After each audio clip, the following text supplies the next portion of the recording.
ni encore aujourd'hui. C'est l'un des plus beaux cadeaux que la civilisation amazigh a offert à l'humanité. Et si d'ailleurs fait peur, si je puis m'exprimer ainsi, c'est parce que justement il contient des valeurs que l'on veut tuer, que l'on veut cacher. Des valeurs humaines et des choses ancrées dans l'homme. Quand on parlait tout à l'heure de mythe fondateur des nations, l'homme, en tant qu'individu déjà, a besoin de mythes pour lui-même. C'est ce dont parle Gabriel Garcia Marquez, par exemple, dans Vivre pour la raconter. On en arrive parfois jusqu'à se fabriquer de faux souvenirs. Comment voulez-vous que les nations ne se fabriquent pas de mythes? Regardez ce qui se passe dans des nations qui ont à peine 2 siècles aux États-Unis d'Amérique. On a fabriqué toute une mythologie à travers le cinéma. Et aujourd'hui, toute la fierté américaine, les jeunes Américains, quand ils font leur levée de couleur, ont la main sur le cœur. D'où leur vient ça? Cette charge émotionnelle, cet amour de la patrie vient de l'image que lui renvoie le cinéma, de l'image que lui renvoie le roman américain, de l'image que lui renvoie la culture américaine. Et chez nous, qu'est-ce qu'on apprend à nos enfants? On est un peuple colonisable. Nous avons été colonisés par ceci et par cela. Nous avons apporté...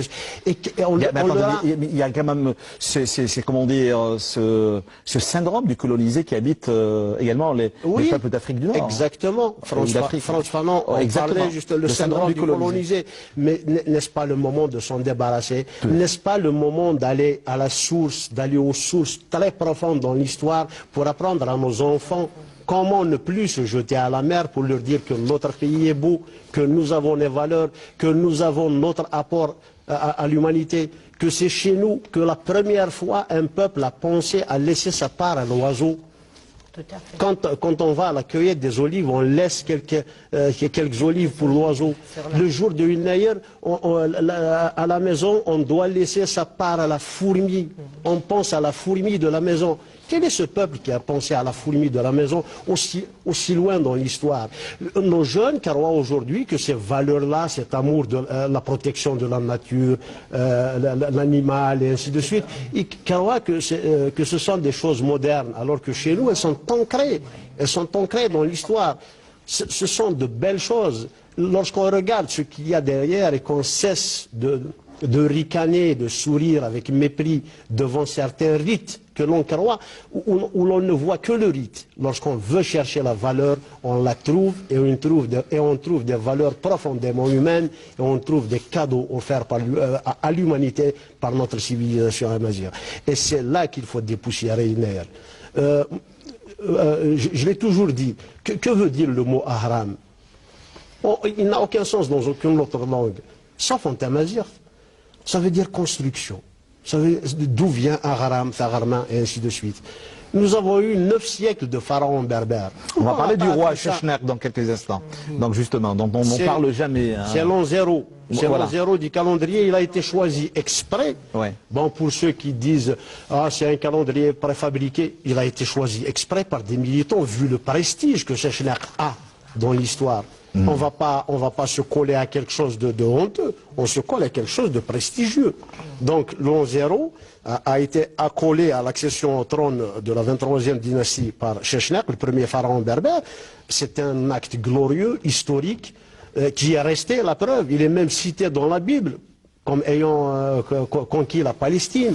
Mais donc, toujours dans ce cadre-là, c'est certainement une question qui vous est directement destinée, celle de Yassine Himel qui dit « Parlez-nous de cette hypothèse selon laquelle la célébration de Yanayer se réfère à la naissance du peuple amazigh, voire la commémoration de la victoire en 950 avant Jésus-Christ du roi Sheshnerk sur les armées du pharaon. Ces affirmations ont-elles été étayées par nos chercheurs ou sommes-nous encore aujourd'hui dans le folklore le plus total concernant donc justement la célébration de Yanayer? Donnons quelques indices seulement. Ouais. Je ne suis pas chercheur, je ne suis pas historien.